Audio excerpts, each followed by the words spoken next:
आणि हे तर अगदीच गावकुसाच्या बाहेर म्हणजे वर्णव्यवस्थेच्या बाहेरचे लोक आहेत. नॉर्थ टू साऊथ आणि ईस्ट टू वेस्ट पूर्ण जिथे जिथे बंजारा समाज आहे तिथे त्यांचं सगळं कल्चर, त्यांचं सगळ्या गोष्टी एकसारख्या आहेत, एकच आहेत.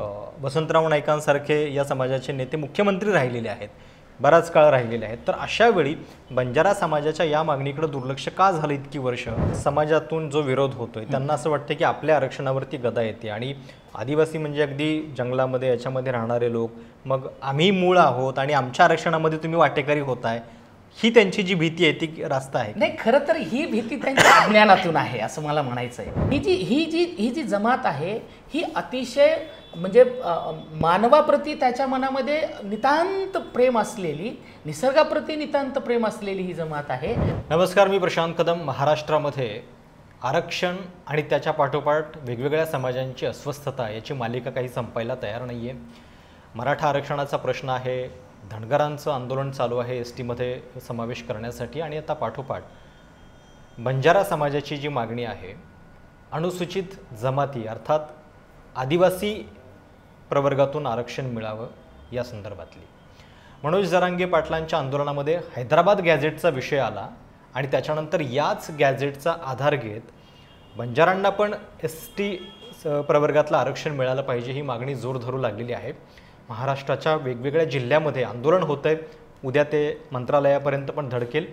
मागणी वाढत चाललेली आहे आणि या निमित्तानं आपण बंजारा आरक्षणाच्या या मागणीचा नेमका इतिहास काय आहे, या समाजाची सामाजिक सांस्कृतिक पार्श्वभूमी काय सांगते, आणि एका पाठोपाठ एक राज्यामध्ये जेव्हा असे समाज वेगवेगळ्या आरक्षणाची मागणी करतायत तेव्हा त्याच्या पाठीमागचं दाहक वास्तव नेमकं काय आहे हे समजून घेणं आवश्यक आहे. आणि म्हणून आज बंजारा समाजाच्या या आरक्षणाबद्दल एक अतिशय व्यापक सखोल माहिती आणि एकूणच या समाजाचा सगळा जो इतिहास आहे आजवरचा तो तुम्हाला अतिशय रंजक सोप्या भाषेमध्ये समजावून सांगण्यासाठी आता माझ्यासोबत आहेत प्राध्यापक वीरा राठोड, साहित्य अकादमी युवा पुरस्कार विजेते आहेत 2015चे, आणि बंजारा समाजाच्या संस्कृती भाषा या सगळ्या विभागाबद्दल त्यांचा अभ्यास पण खूप मोठा आहे.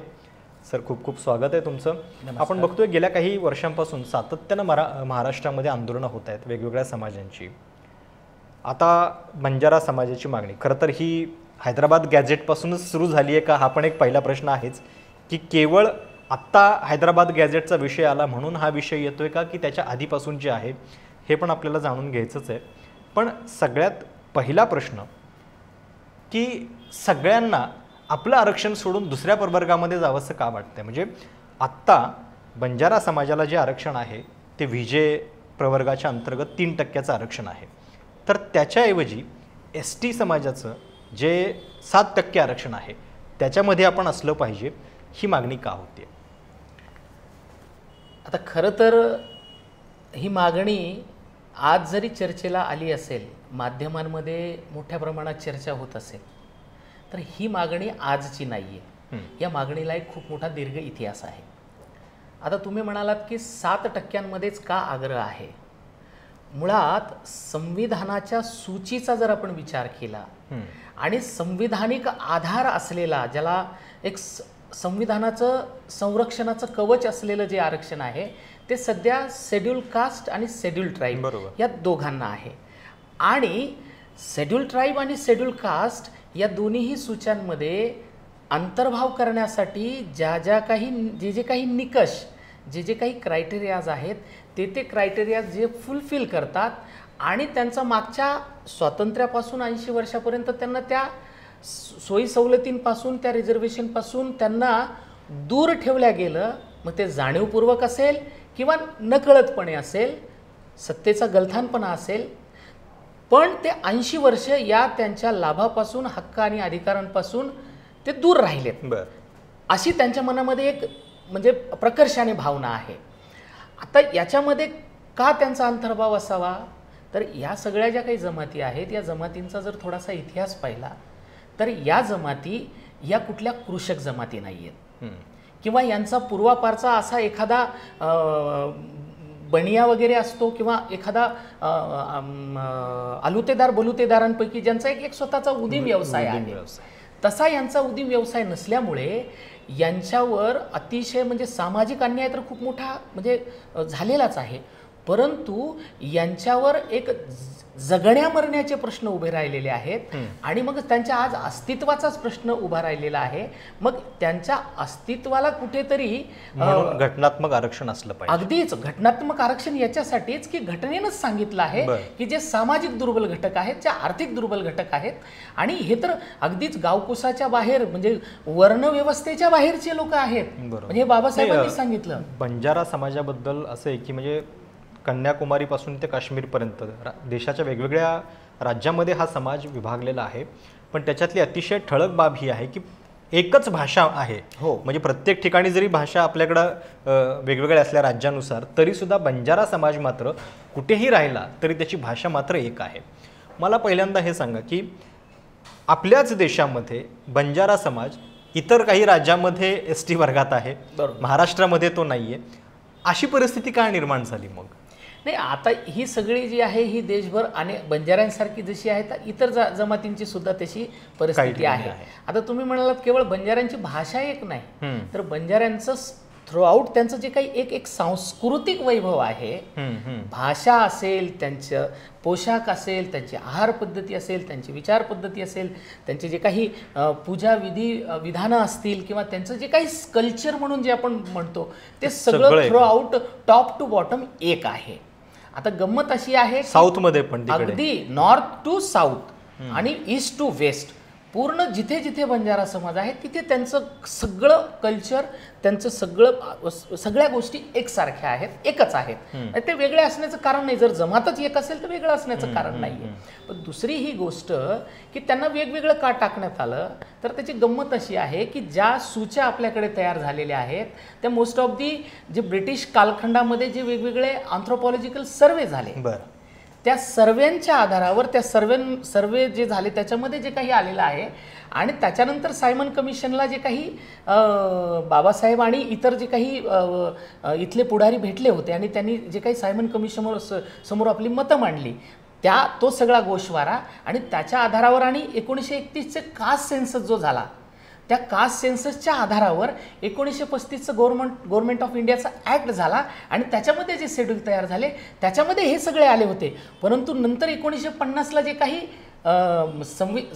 भारत स्वतंत्र झाल्यानंतर 1950ला जे काही शेड्यूल वेगवेगळे झाले, शेड्यूल ट्राईब आणि शेड्यूल कास्ट, आणि त्या शेड्यूलमध्ये यांचा अंतर्भाव झाला. आता हा अंतर्भाव होत असताना काय झालं, जो अँथ्रोपॉलॉजिकल सर्वे झालेला होता, म्हणजे आपण मोस्ट ऑफ दी बघतो की पंजाब, हरियाणा, हिमाचल प्रदेश आणि दिल्ली या 4 राज्यांमध्ये तिथे बंजारा समाज हा शेड्यूल कास्टमध्ये आहे. आता तिथे शेड्यूल कास्टमध्ये येण्याचं सगळ्यात महत्त्वाचं जे काही कारण आहे तर ते त्या ठिकाणी जे काही सर्वे झाला होता उत्तर भारताचा पंजाब कास्ट नावाने, तो पंजाब कास्ट नावाने जो सर्वे केला होता तर इबिस्टन याने 1883ला केला होता. तर तो कास्ट बेसिसवर तो सर्वे झाला आणि त्याचे जे कॅरेक्टरिस्टिक आहे तिथे कास्ट लागल्या गेले. आणि इतर भारतामध्ये जेव्हा मग आपण सेंट्रल प्रोव्हिजन्स म्हणतो किंवा नॉर्थ वेस्टर्न इंडियाचं प्रोव्हिजन्स म्हणूयात की बॉम्बे प्रेसिडेन्सी म्हणूयात, CP अँड बेनार किंवा हे सगळं जे काही आहे याच्यामध्ये काय अभ्यास झाला होता तर ट्राईब म्हणून, the tribe and caste in north western India, tribe and caste Russell and हिरालालचं सगळ्यात प्रसिद्ध, central provinces of India, tribe and caste Bombay presidency, हे सगळे त्या 1885च्या नंतर झालेले 1900च्या आसपास झालेले हे सगळे सर्वे होते. मग या सगळ्यांचा आधार घेऊन आपण जे म्हणतो बिहारमध्ये, ओरिसामध्ये, वेस्ट बेंगॉलमध्ये आणि आता झारखंडमध्ये या राज्यांमध्ये शेड्यूल ट्राईब म्हणून त्यांचा समावेश झाला. इकडे आंध्र प्रदेशमध्ये 1950च्या शेड्यूल कॉन्स्टिट्युशनल ऑर्डरनुसार, हे सगळे कॉन्स्टिट्युशनल ऑर्डरचे आधार सांगतोय मी. 1950च्या कॉन्स्टिट्युशनल ऑर्डर आंध्रमध्ये मिळालं. हो, आंध्रा, बिहार, ओरिसा आणि नंतर पश्चिम बंगालमध्ये सुद्धा ते होतं, पण नंतर ती रिवाईज करताना लोकूर कमिशनने सांगितलं की इथे ही जमात आढळत नाही म्हणून त्यांना तिथून वगळण्यात आलं. म्हणजे ह्या सगळ्या 1950च्या सूचीमध्ये ते आलं. आणि त्याच्यानंतर CP अँड बेनारचं जे आहे तिथे सुद्धा तिथे सूचीमध्ये त्यांना आणल्या गेले 1948ला. परत नंतर 50च्या नंतर त्यांना 50-56 पर्यंत ते होते, नंतर त्यांना वगळण्यात आलं. म्हणजे अशा खूप साऱ्या ज्या काही गमतीशीर बाबी घडलेल्या आहेत, त्यामुळे हा सगळा जो काही गोंधळ आहे वेगवेगळ्या राज्यांमध्ये वेगवेगळ्या कॅटेगरीजमध्ये एका जमातीला टाकल्या गेलेला आहे. आता आपल्याकडे जो अचानकपणे आता आंदोलनांचा सगळा हे सुरू झालेला आहे त्याच्यामध्ये हैदराबाद गॅझेटचा विषय सारखा येतोय. हो हो. आता हैदराबाद गॅझेट ज्या राज्यामध्ये पूर्वी निजामाचं शासन होतं त्यातल्याच ठिकाणी वेगवेगळी परिस्थिती दिसते. म्हणजे आंध्र प्रदेशामध्ये आत्ता बंजारा समाज हा आदिवासी प्रवर्गामध्ये आहे. बरोबर आहे. कर्नाटकामध्ये तो SC आहे आणि महाराष्ट्रामध्ये तो VJ आहे. का असं झालं म्हणजे, आणि ह्याला काय म्हणायचं म्हणजे, हे कशामुळं घडलं? आता गंमत अशी आहे की इथे जर हे सेन्ससचे सगळे रिपोर्ट आपण वाचले, सगळे गॅझेट जर वाचले, तर तिथे ह्यांच्या सगळ्या नोंदीच गमतीशीर सापडतात. मी जे म्हणालो, आता गमतीशीर म्हणजे काय, आता जे हैदराबाद गॅझेटचा आपण उल्लेख करतोय, खरं तर हैदराबाद गॅझेट हे जे काही आहे, हैदराबाद स्टेटचं 3 राज्यांमध्ये विभाजन झालं. हैदराबाद स्टेट हे खालसा करत असताना आंध्र प्रदेशशी, कर्नाटकशी आणि महाराष्ट्राशी हैदराबाद स्टेटचा काही भाग जोडला गेला. बरोबर. आता हैदराबाद स्टेटमध्ये ज्या काही नोंदी आहेत त्या नोंदीचा जर आपण थोडासा एक त्याच्यावर नजर टाकली तर काय नोंदी आहेत, 1909च्या गॅझेटमध्ये काय नोंदी आहेत, the Lamanis, Lambada or Banjaras who are grain carrier number 1,72,000 of the important aborigine tribes. त्याच्यानंतर दुसरी नोंद काय आहे की aboriginal tribes Gond, Lambadis and Bhillas the most numerous. अजून एक नोंद हैदराबाद गॅझेटमध्ये काय सापडते, of the aborigine tribes the Gond and Lambadis from the majority. आता 1920च्या गॅझेटमध्ये काय सापडतं, तर the Lambadas otherwise call Banjara or Sugali are a large wandering tribes found in great number thought the Hyderabad state particularly in the district bordering Berar and the Marathwada region. They are regarded as a descent tribes, separate Hindu caste. Descent tribes म्हटलेलं म्हणजे इथे नोंद काय आहे, अबॉरिजिन tribe आहे आणि decent tribe आहे. आता गंमत अशी की त्याला लागूनच असलेला जो आपण मद्रास प्रेसिडेंसी जी म्हणतो, त्या मद्रास प्रेसिडेंसी मधली सेन्ससची एक जर नोंद आपण लक्षात घेतली तर तिकडे आपण ह्या जमाती असल्याचा, शेड्यूल ST असल्याचा आग्रह का धरतायत त्याचं आपल्या लक्षात येईल की मद्रास सेन्सस रिपोर्ट 1901 काय सांगतो, जे इंट्रोडक्शन आहे त्या सेन्ससचं, त्या इंट्रोडक्शन मध्ये सांगितलेलं Lambadi the language of the nomad Lambadis, Banjaras or Sugalis Cust thought that Lambadi was a semi Dravidian. म्हणजे या सगळ्या ह्याच्यावरून एक लक्षात आहे, मी जे सगळ्या याचा उल्लेख केला मी सगळ्या सर्वेचा, त्या सर्वेमध्ये क्लिअर सगळ्या सर्वेचा एका लाईनमध्ये सांगायचं झालं तर these tribes tribal characteristic tribes, असा त्याचा सरळ अर्थ आहे. आणि ह्या सगळ्या गोष्टी बघता आपण जे म्हणतो की हैदराबाद गॅझेटचा आग्रह का, तर आम्ही हैदराबाद स्टेटमधून मराठवाडा हा महाराष्ट्राला जोडला गेला, महाराष्ट्राने ती सूची पाठवायला होती, ती पाठवल्या गेली नाही. का पाठवल्या गेली नाही, मला तेच विचारायचं आहे की म्हणजे हैदराबाद गॅझेटनुसार जर काही नोंदी होत्या आणि तेव्हापासून जर आंध्र प्रदेशामध्ये मिळतंय, महाराष्ट्रामध्ये ती नोंद का नाही होऊ शकली. आणि वसंतराव नाईकांसारखे या समाजाचे नेते मुख्यमंत्री राहिलेले आहेत, बराच काळ राहिलेले आहेत, तर अशा वेळी बंजारा समाजाच्या या मागणीकडे दुर्लक्ष का झालं इतकी वर्ष, आणि अचानक आता जेव्हा आंदोलन होतंय तेव्हा ते केवळ हैदराबाद गॅझेटच्या आधारे होतंय की या सगळ्या इतर बाबींच्या आधारे? नाही. आता याच्यात गोष्ट एक महत्त्वाची ही आहे की तुम्ही म्हणाल की याच्या आधी का झालं नाही, तर मी त्या गोष्टीकडे तुमचं लक्ष वेधू इच्छितो की जेव्हा सूची पाठवल्या गेली नाही आणि हे लोक जेव्हा, म्हणजे खरं तर 1952ला जेव्हा ह्या सगळ्यांना विमुक्त केल्या गेलं, त्यावेळेस नेहरूंनी आवाहन केलं होतं की ह्या सगळ्या विमुक्त जमाती ज्या आहेत या देशासाठी लढलेल्या जमाती आहेत, ह्या सगळ्यांपेक्षा विशेष आहेत आणि यांची सूची पाठवा. ती काही राज्यातून पाठवल्या गेली, काही राज्यातून पाठवल्या गेली नाही. महाराष्ट्रातून ती दुर्दैवाने गेली नाही. म्हणजे टेक्निकली काही गोष्टी जर लक्षात घेतल्या मुंबई प्रांत होतं आणि त्याच्यानंतर महाराष्ट्र 56ला अस्तित्वात आलं आणि भाषावार प्रांत रचनेच्या नंतर. पण गंमत अशी आहे की तेव्हा पण ती चूक दुरुस्त झाली नाही. म्हणजे जेव्हा आपण रिऑर्गनायझेशन ऑफ स्टेटचं पुन्हा इथे चर्चा होते, हैदराबाद गॅझेटचा विषय येते असताना रिऑर्गनायझेशन ऑफ स्टेट हे काय सांगतं की ज्या एखाद्या राज्यातून दुसऱ्या जमातीला किंवा त्या प्रदेशाला जेव्हा आपण सम्मिलित करून घेतो त्यावेळेस त्याचे जे काही पूर्वलक्षी अधिकार आहेत, हक्क आणि अधिकार, त्याला कुठलीही बाधा पोहोचू नये. ते बंजारांच्या बाबतीत महाराष्ट्रात झालं नाही. महाराष्ट्रात झालं नाही असं कसं म्हणता येईल? झालं ना. नाही म्हणजे ते अधिकार राहायला पाहिजे होते हो, ते दिल्या गेले नाहीत. आता ते दिल्या गेले नाही ही गोष्ट जेव्हा वसंतराव नाईक मुख्य प्रवाहामध्ये राजकारणाच्या आले, राज्याचे मुख्यमंत्री झाले, त्यावेळेस त्यांच्या लक्षात आलं की ही गोष्ट ही कुठेतरी सरकारच्याकडून नकळतपणे किंवा ती राहून गेलेली आहे. तर त्यासाठी म्हणून त्यांनी एक जी थाडे कमिटी जी आहे, थाडे कमिशन जे आहे महाराष्ट्र सरकारचं, ते 1961ला त्यांनी काय सांगितलं की या जमाती आहेत आणि यांना जमातीमध्ये इन्क्लूड करावा असंही एक शिफारस केली.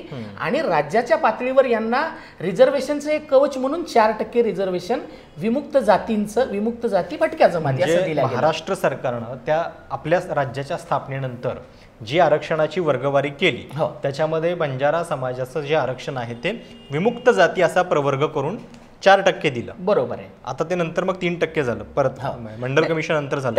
त्यानंतर झालं असं की जेव्हा 1965ला लोकूर कमिशन आलं आणि त्यावेळेस SC आणि STचे क्रायटेरिया निश्चित झाले आणि त्या सगळ्याचा अभ्यास केल्यानंतर वसंतराव नाईकांच्या हे लक्षात आलं की हे जे क्रायटेरियाज आहेत हे सगळे क्रायटेरियाज बंजारास फुलफिल करतात किंवा बंजारा असेल धनगर असेल अजून ज्या तर ते पूर्ण करतात. म्हणून त्यांनी मग पहिल्यांदा 68ला प्रस्ताव पाठवला. आता मला एक म्हणायचं या निमित्ताने की हे लोक जे विरोध करतात की बंजारा हे आदिवासी नाहीयेत, आता आदिवासी असल्याचे 1000 दाखले आहेत. मी जे म्हणालो की अगदी या देशाच्या आदिवासीची व्याख्या जी 1773ला पहिल्यांदा झाली, व्हॉट इज ट्राईब, आणि तिथून जे काही आपण म्हणतो की 1860ला इंडियन पिनल कोड असेल किंवा क्रिमिनल प्रोसिजर कोड असेल 1871चा आणि त्याच्यानंतरचं क्रिमिनल ट्राईब ऍक्ट असेल, या सगळ्यांमध्ये ते डिफाईन केलेलं आहे. आणि त्याच्यानंतर डॉक्टर बाबासाहेब आंबेडकरांनी सायमन कमिशनला जेव्हा ते भेटले होते त्यावेळेस त्यांनी आग्रह केला होता. काय आग्रह केला होता की या ठिकाणच्या ज्या काही पूर्वाश्रमीच्या गुन्हेगार जमाती आहेत या अस्पृश्य आणि त्यांच्यापेक्षाही मागास आहेत आणि त्यांचा विचार या ठिकाणी आणि त्या वर्णबाह्य आहेत त्यांचा विचार केला जावा. आणि त्याचाच आधार घेऊन पुढे म्हणजे आपण जर बघितलं 1935च्या ऍक्टमध्ये तिथे त्यांनी सरळ मेन्शन केलेलं आहे शेड्यूल कास्ट आणि त्याच्यानंतर बॅकवर्ड ट्राईब्स. शेड्यूल ट्राईब म्हटलं गेलेलं नाही तिथे, बॅकवर्ड ट्राईब्स म्हणत असताना तिथे प्रिमिटिव्ह ट्राईब्स, तिथे हिल अँड फॉरेस्ट ट्राईब्स आणि बऱ्याच ठिकाणी क्रिमिनल वॉन्डरिंग ट्राईब्स असं ट्राईबचं त्या ठिकाणी. आदिवासी समाजातून जो विरोध होतोय त्यांना असं वाटतं की आपल्या आरक्षणावरती गदा येते आणि आदिवासी म्हणजे अगदी जंगलामध्ये याच्यामध्ये राहणारे लोक, मग आम्ही मूळ आहोत आणि आमच्या आरक्षणामध्ये तुम्ही वाटेकरी होताय, ही त्यांची जी भीती आहे ती रास्त आहे. नाही, खरं तर ही भीती त्यांच्या अज्ञानातून आहे असं मला म्हणायचं आहे. आता अज्ञान कुठलं आहे की जेव्हा या देशाचं संविधान आहे, या देशाचं संविधान देशातल्या सगळ्या नागरिकांसाठी आहे, या देशाच्या संविधानातील जे हक्क आणि अधिकार आहेत या देशातल्या सगळ्या नागरिकांसाठी आहेत. ते काही ठरवून असं विशिष्ट ह्या 15 जातीलाच दिलं पाहिजे यांनाच दिलं पाहिजे असं नाहीये ते. तसं जर असतं तर बाबासाहेब आंबेडकरांनी त्यावेळेस घटना लिहित असताना कलम 341 आणि 342चा त्या ठिकाणी विशेषत्वाने तिथे नमूद म्हणजे त्या समावेश केला नसता. ते का केला की आज जरी आपण ह्या सगळ्या लोकांना त्यांचे संविधानिक हक्क आणि अधिकार देत असलो तरी असे बरेच घटक आहेत की ज्यांना ते अजून द्यायचे राहिलेले आहेत हे त्यांना नीट लक्षात येत होतं. आणि मग त्यावेळेस त्यांनी जेव्हा जेव्हा ह्या मुख्य प्रवाहात या जाती जमाती येत जातील, सुशिक्षित होत जातील, यांना भान येईल, त्यावेळेस त्यांना त्यांच्या हक्क आणि अधिकाराकडे त्यांचं लक्ष जाईल आणि परत त्यांना ते हक्क आणि अधिकार मिळवण्यासाठीचा मार्ग असला पाहिजे म्हणून त्यांनी आर्टिकल 341 आणि 342चं त्याच्यामध्ये शेड्यूल कास्ट आणि शेड्यूल ट्राईबसाठी प्रोव्हिजन केलेलं आहे. आणि मग आता जसं जसं म्हणजे आता तुम्ही म्हणालात की 1950ला मग तुम्ही का ओरडले नाही, अहो त्यावेळेस आम्हाला राहायला घर नव्हतं, आम्ही गावकोसाच्या बाहेर होतो कुठेतरी दर्या डोंगरांमध्ये, आम्हाला शिक्षण म्हणजे काय माहित नव्हतं, आम्ही कोण आहोत हेच आम्हाला माहित नव्हतं. आणि तुम्ही म्हणताय तुम्ही दिल्ली का गाठली नाही, म्हणजे हे हास्यास्पद हा प्रश्न झाला. आणि या सगळ्या ज्या आदिवासी जमातीच्या विरोध करतायत त्या अज्ञानातून करतायत. ह्या सगळे आमचे बांधव आहेत, हे आम्ही सगळे आदिवासी सोबत आहोत, हे फक्त आमच्या आधी त्यांना मिळालं आणि आम्हाला ते अजून मिळालं नाही. एक प्रश्न हा पण आहे की आता व्हीजे म्हणून जे आरक्षण आहे महाराष्ट्रातलं 3%चं, त्याच्यामध्ये 15 जाती आहेत बंजारांसमोर 14 जाती. मग या आरक्षणातून तुम्ही जेव्हा 7%मध्ये याल तेव्हा अधिक पॉप्युलेशनशी तुमची स्पर्धा होतीये की काय, म्हणजे म्हणजे आरक्षणाचं जे प्रपोर्शन आहे लोकसंख्येमध्ये ते कसं दिसतंय तुम्हाला इथली कॉम्पिटिशन विजेमधली आणि SC STमध्ये? आता एक या प्रश्नावर मी थोडंसं लक्ष वेधू इच्छितो की एका प्रवर्गामध्ये बंजारा समाज का मागणी करतोय? म्हणजे 1 नेशन 1 कॅटेगरी 1 कम्युनिटी 1 रिझर्वेशन. त्याचं कारण असं आहे, आता माझी बायको जी आहे, माझी बायको आहे आंध्र प्रदेशमधील. तिला जन्मतः राज्यघटनेने तिला रिझर्वेशन कुठलं मिळालं? STचं मिळालं. मी महाराष्ट्रातला आहे, मला विजेचं मिळालं. पण आम्ही दोघंही एकाच समुदायातले आहोत, एकाच राज्यघटनेला मानतो, एकाच राज्यघटनेने आम्हाला नागरिकत्व मिळालंय. मग राज्यघटनेने नागरिकत्व दिलं म्हणजे तुम्ही देशभर सर्वाईव्ह करू शकता एका आयडेंटिटीने. मग जेव्हा ती लग्न करून महाराष्ट्रामध्ये येते त्यावेळेस तिला जे संविधानिक अधिकार मिळालेले आहेत त्या संविधानिक अधिकारावर गदा येते. काय येते तर क्षेत्रबंधन जे आपण म्हणतो ते क्षेत्रबंधन लागू होतं आणि तिचं जे मिळालेलं तिचं जे काही रिझर्वेशन आहे ते गमवावं लागतं. यासाठी आम्हाला एका प्रवर्गात टाका ही एक मागणी आहे. त्याचं कारण आता असं आहे की आता नोकऱ्या ह्या तुमच्या राज्यात राहिलेल्या नाहीयेत. नोकऱ्यांसाठी तुम्हाला तुमच्या गावाच्या, तुमच्या विभागाच्या, राज्याच्या सीमा ओलांडून जावं लागतंय. आता जेव्हा मी इथे बंजारा कास्ट किंवा कम्युनिटीचा एक व्यक्ती आहे. महाराष्ट्रात किती पॉप्युलेशन आहे? महाराष्ट्रामध्ये साधारणपणे 1 ते 1.25 करोड बंजारा समाज आहे. आता जेव्हा मी दुसऱ्या राज्यामध्ये जातो त्यावेळेस माझं रिझर्वेशन चालल्या जातं. म्हणजे मी आता जर कर्नाटकमध्ये मी तिथे एखाद्या जागेसाठी अर्ज केला तर तिथे मला तिथे विजेचं पण बेनिफिट मिळत नाही आणि SCचं पण मिळत नाही. तर तिथे मी ओपन मध्ये किंवा ओबीसी केंद्राच्या याच्यामध्ये तुम्ही ओबीसी केंद्राच्या याच्यामध्ये ओबीसी आहोत. पण म्हणजे तिथे त्या राज्यात जेव्हा जातो त्यावेळेस इकडचं जातं तेही जातं. म्हणजे ही एक टेक्निकल गोष्ट आहे. म्हणजे आता इथून पुढे येणाऱ्या मुलांसमोर ते प्रश्न उभे राहिलेले आहेत. आणि त्याचबरोबर की जेव्हा एक आयडेंटिटी तुमची जी असली पाहिजे तर ती एक ओळख देशभर एक असली पाहिजे. हाही एक त्याच्या पाठीमागचा एक सगळ्यात मोठी भावना आहे. बरं, मी दिल्लीमध्ये जेव्हा रिपोर्टिंग करत होतो तेव्हा अनेकदा लकीशाह बंजारांचं नाव ऐकलेलं होतं आणि संसदेची जी जागा आहे ती सुद्धा म्हणजे लकीशाह बंजारांनी त्यावेळी दिलेली होती. बरोबर, असा सगळा इतिहास आहे. काय नेमका इतिहास बंजारा समाजाचा आणि आत्ताच्या संस्कृतीमध्ये त्याचे काय काय तुम्हाला हे दिसतात? म्हणजे या आता ही एक खूप ऐतिहासिक गोष्ट आहे. म्हणजे तुम्ही लकीशाह बंजारांचा उल्लेख केला म्हणून सांगतो की ही जे जमात आहे बंजारा जमात, ही तुम्ही जर अगदीच सिंधू संस्कृतीपासून ह्याचा इतिहास जर तुम्ही बघितला, ज्या ज्या काळामध्ये भारतामध्ये दुष्काळ पडलेला आहे, विशेषतः आपण दुर्गा देवीचा दुष्काळ म्हणून फार प्रसिद्ध दुष्काळ आहे इतिहासामध्ये, या सगळ्या दुष्काळाच्या काळामध्ये जेव्हा इथे खायला अन्नधान्य नव्हतं त्यावेळेस या बंजाऱ्यांनी अनेक देशांमधून आपल्या गाई गुरांच्या पाठीवर ते जे काही आहे अन्नधान्य आणून इकडच्या लोकांना ते खाऊ घातलेलं आहे. म्हणजे ही जी जमात आहे ही अतिशय म्हणजे मानवाप्रती त्याच्या मनामध्ये नितांत प्रेम असलेली, निसर्गाप्रती नितांत प्रेम असलेली ही जमात आहे आणि ती निसर्गाच्या सानिध्यात राहिली. गावकुसाच्या बाहेर, गावकुसाच्या आतमध्ये कधी आलेच नाही. म्हणजे आपण 70 प्रवास सतत फिरत राहिले. ते गाई गुरं चारण्याच्या निमित्तानं असेल किंवा त्यांच्या लदणीच्या व्यवसायाच्या निमित्ताने असेल ते फिरत राहिले. पण गंमत अशी आहे की लकीशाह बंजारा त्याच्यातलाच एक लदेणी लादणारा एक बंजारा होता, ज्याचा एक तांडा होता, रायसीना तांडा, दिल्ली जिथे आता रायसीना हिल म्हणतो आपण. जे दिल्लीचे आता सगळे ऍडमिनिस्ट्रेटिव्ह सगळे ऑफिसेस, संसद भवन, सुप्रीम कोर्ट, हे सगळं जे काही आहे ते रायसीना हिलवर आहे. आता ही रायसीना हिल लकीशाह बंजाराची होती आणि त्याला सुद्धा एक खूप मोठा एक आपण काय म्हणूया की मानवीय पातळीवरचा एक म्हणजे विलक्षण स्वरूपाचा एक दुर्दम्य असा मानवतावाद त्या ठिकाणी दिसतो की एखाद्या वेगळ्या धर्मातल्या एखाद्या गुरुला कोणीतरी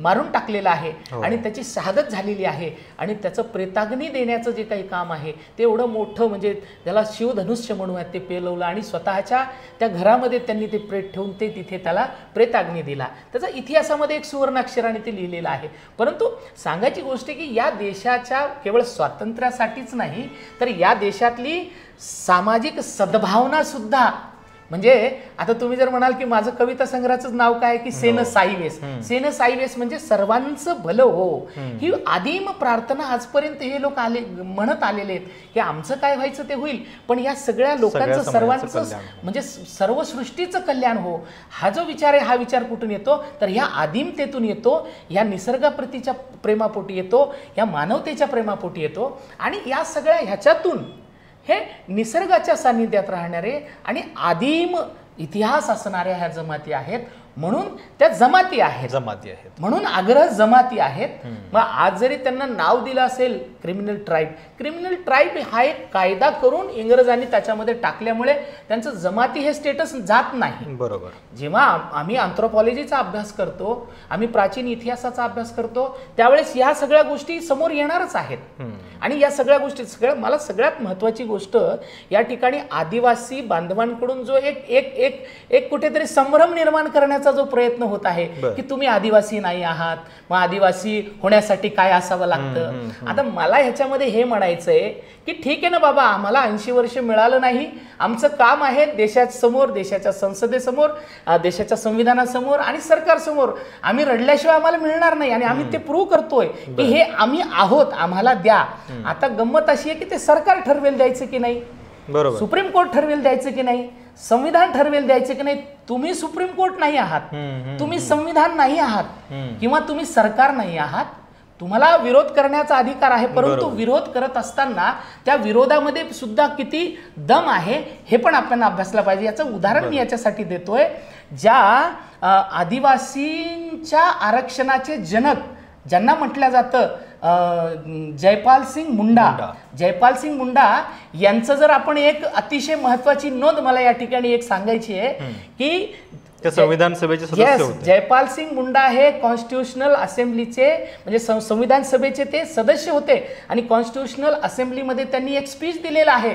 ते सबंध भारताला माहिती आहे. आदिवासीचे जे स्वतःला अभ्यासक समजतात त्यांना तर ते माहीतच आहे, परत त्यांनी ते ऐकावं आणि परत ते वाचावं, उपलब्ध आहे. ते काय म्हणतात मी तुम्हाला सांगतो कि ते म्हणतात की श्रीमान सभापति जी, मैं उन लाखों अज्ञात लोगों की ओर से बोलने के लिए खड़ा हुआ हूँ जो सबसे महत्वपूर्ण लोग हैं, जो आज़ादी की अनजान लड़ाके हैं, जो भारत के मूल निवासी हैं, जिनको बैकवर्ड ट्राइब्स, प्रिमिटिव ट्राइब्स और क्रिमिनल ट्राइब्स और जाने क्या क्या कहा जाता है, और वो मैं जिस सिंधु घाटी सभ्यता का वंशज हूँ. आता हे सगळे तिकडचे आहेत.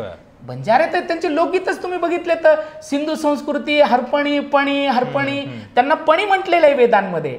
सिंधू घाटीमध्ये पणी लोक होते, हा इतिहास आहे. आणि मी हे का सांगतोय, हे संविधान सभेमध्ये 11 डिसेंबर 1946ला हे भाषण दिलं.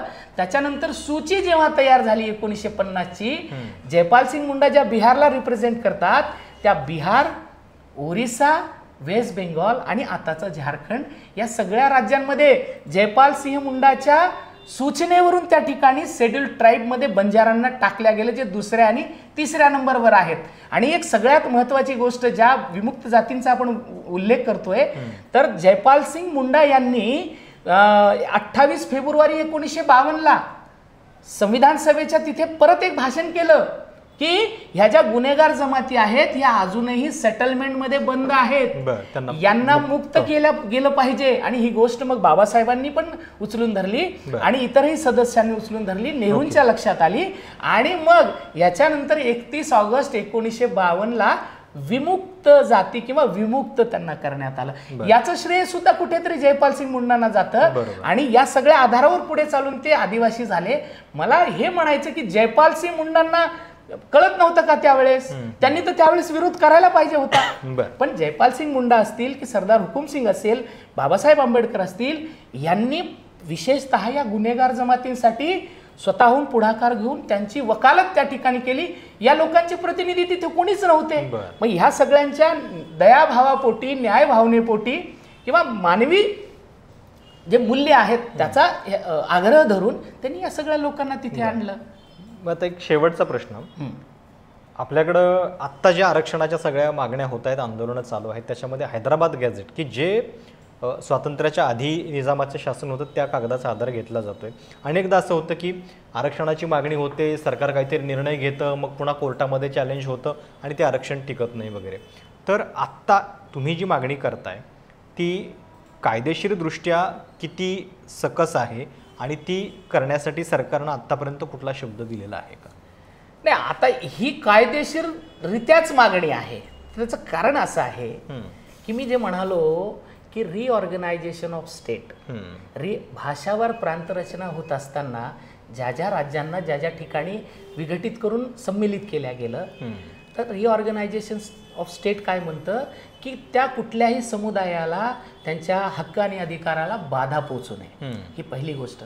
मग आता जेव्हा हैदराबाद स्टेटमधून जे इतर ठिकाणी मिळते, जे तेलंगणा, म्हणजे गंमत अशी आहे की एका घरातले 3 भाऊ, एका घरातले 3 भाऊ होते, त्या 3 भावांची वाटणी झाली.